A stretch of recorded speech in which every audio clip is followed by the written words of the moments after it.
What's up, you guys? This is Adam Gillespie with Rancid and Sweaty Calves coming at you with yet another video. And it's no surprise that, it's no shock when I say that Obi-Wan was a terrible show that completely ignored Star Wars canon and is a complete and total pile of garbage that did nothing but make things worse for Star Wars.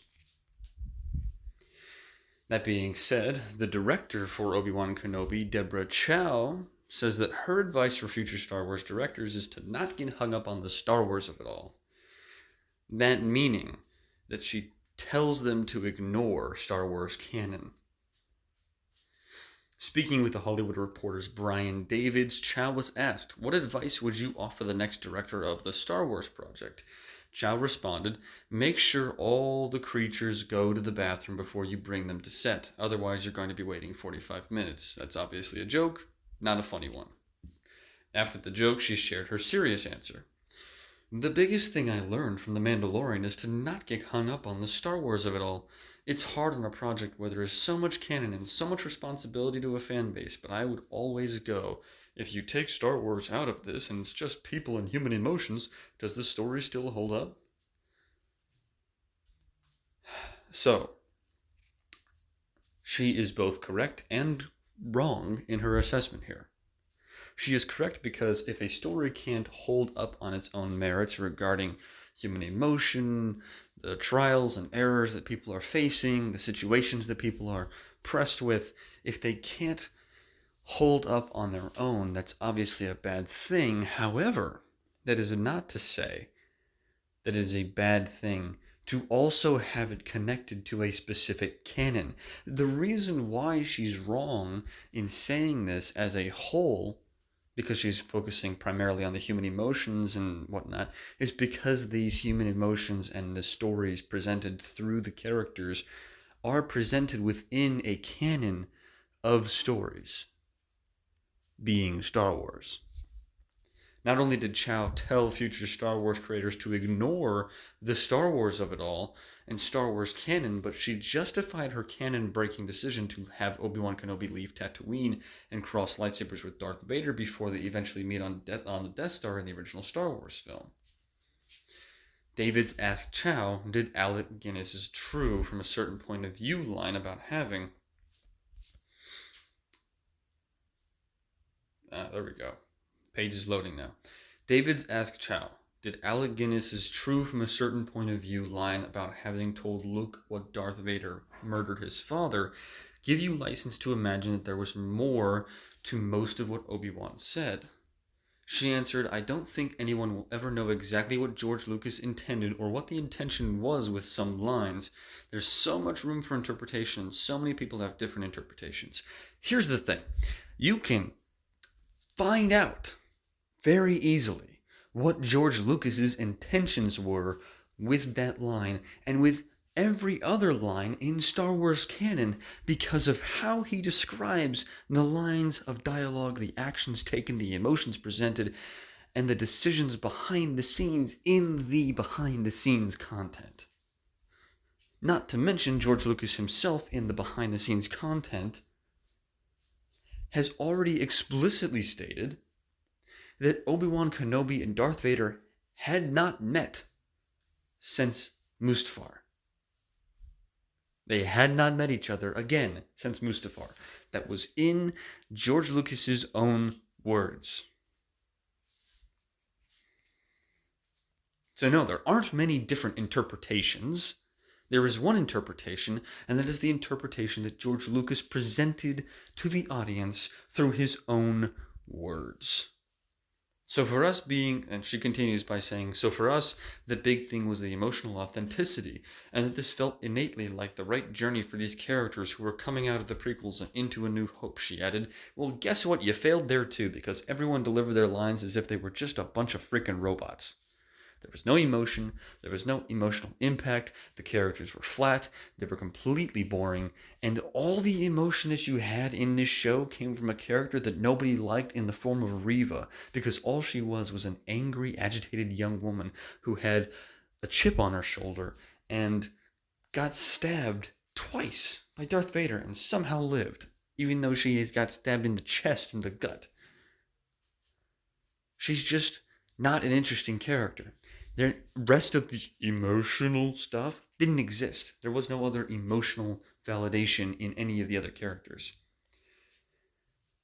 And Chow previously admitted to The Hollywood Reporter that she knew that Obi-Wan Kenobi was supposed to be sitting on Tatooine communing with Qui-Gon and watching over Luke Skywalker, but she told Davids, "You're between two trilogies with these huge iconic characters. Everybody knows what happened to them before and after, and you're starting with a character where the public perception is that he should be sitting on that rock for 20 years, but those 20 years had so much to explore on an emotional level, and you didn't do any of that. If you wanted to explore the character on an emotional level, put him on Tatooine, protecting Luke from sand people, from bounty hunters, from debts that need to be paid off from the Skywalker family. You have so many options, and you completely and totally ruined it by taking him off-world, abandoning his one mission of watching after Luke. You had one job. You could write a compelling and emotionally heart-wrenching story regarding Obi-Wan's time on Tatooine. You could do that. It would be so simple, so easy, so beloved by fans that I think that you were probably afraid to do it because you realize in Hollywood nowadays you fail upwards. The Obi-Wan show should have been Obi-Wan on Tatooine, keeping watch over Luke Skywalker, making sure nothing bad happens with him, and living with regret in his heart because he feels that he failed Anakin, and feels that he failed Anakin's mother.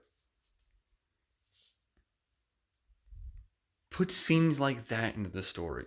You didn't. You put like one scene where he looked off in the distance and saw Anakin in a cloak because he was having a mental delusional breakdown. It was not a compelling story. There was nothing in this story that was compelling. You ruined the Obi-Wan Kenobi character. You ruined more of Star Wars. You ruined Darth Vader. You ruined Anakin's fall to the dark side. Believe it or not, somehow you retroactively ruined Anakin's fall to the dark side, which was already not necessarily well fleshed out in its totality. Even though when you hear George Lucas speak on it, you can see the passion in his eyes, you can see the passion in his words, and you can understand what he was going for. This show that you just produced not too long ago ruins all of that. All of it.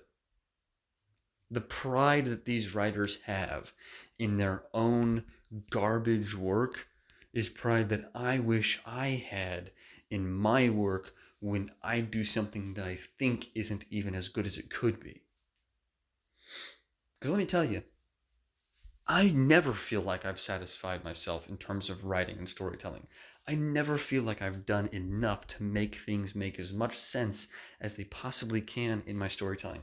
I never feel like I've gotten to the point in my story where it's just right. I never feel like that. I never feel satisfied with what it is. I always feel like I have to fix something else in the story.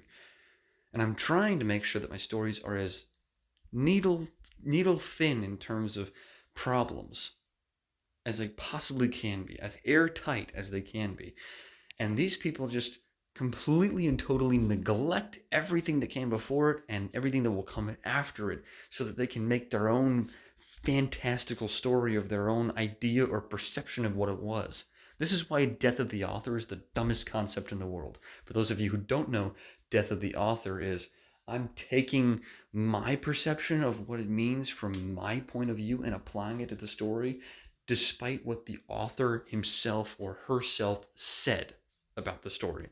Death of the Author is what gets us to this point where people are changing literally everything about the canon that people love and adore because they don't like the canon and they want it to fit their own personal ideas, instead of trying to make something within the bounds of something that already exists and making it make sense.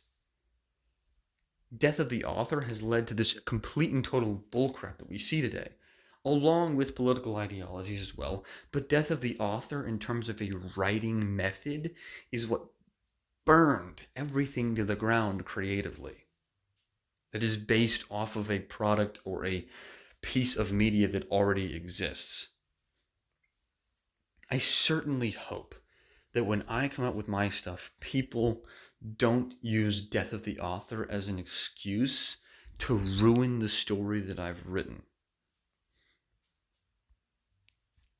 And I will never use death of the author to ruin the story of what George Lucas initially intended for Star Wars. And in my mind, Star Wars is only 6 movies.